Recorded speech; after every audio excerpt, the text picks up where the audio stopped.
BNP একজন রাজাকারের ছেলেকে রাষ্ট্রপতি পদপ্রার্থী বানিয়েছেন। তিনি হলেন ঠাকুরগাঁওয়ের চোখা রাজাকারের ছেলে মির্জা ফখরুল। অপরদিকে জামাত ইসলামী ৭১-এর রণাঙ্গনের একজন বীর মুক্তিযোদ্ধা বীর বিক্রম কর্নেল অলিকে রাষ্ট্রপতি পদপ্রার্থী বানিয়েছেন। তাহলে আজকে বিএনপির সেই ৭১-এর চেতনা ব্যবসা কোথায় গেল? সারাদিন জামাত ইসলামীকে রাজাকার রাজাকার বলে গালি দিয়ে দিন শেষে যদি ওই রাজাকারের ছেলেকেই রাষ্ট্রপতি বানাতে হয়, তাহলে এই ৭১-এর চেতনা ব্যবসা করার কি দরকার? নাকি এই ৭১-এর চেতনা ব্যবসা শুধুমাত্র মানুষের চোখে ধুলা দিয়ে মানুষকে বোকা বানিয়ে জামাত ইসলামীকে ঘায়েল করার পায়তারা?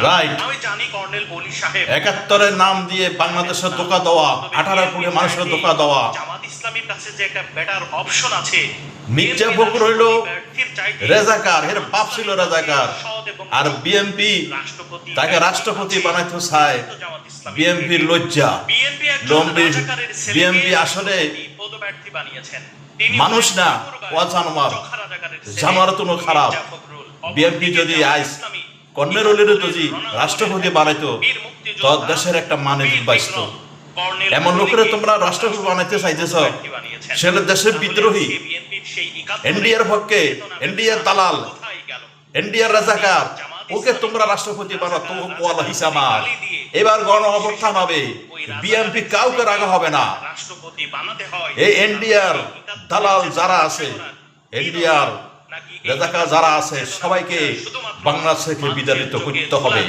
খুনি হাসিনায় গেছে, তার ফাঁসা কি আর বাংলাদেশে রয়ে গেছে? এই ফাঁসা কি আর এবার লাস্ট?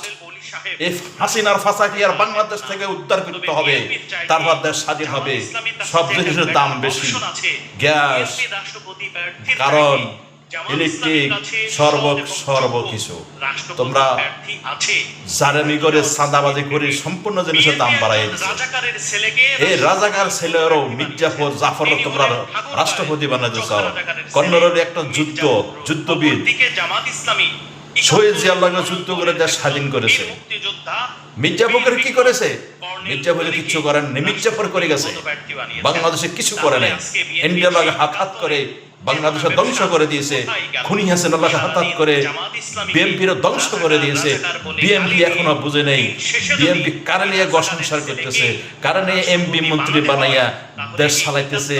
এরা সবাই দুর্নীতিবাজ, ধোঁকাবাজ, চাঁদাবাজ, সন্ত্রাস, আহাজারি, রোহানাজারি, মানুষ মারার, খুন করার একমাত্র তারাই। তারেক জিয়ার বেশি ভালো হবে না, তারেক জিয়ার ফাঁসি হবে তারেক জিয়ার।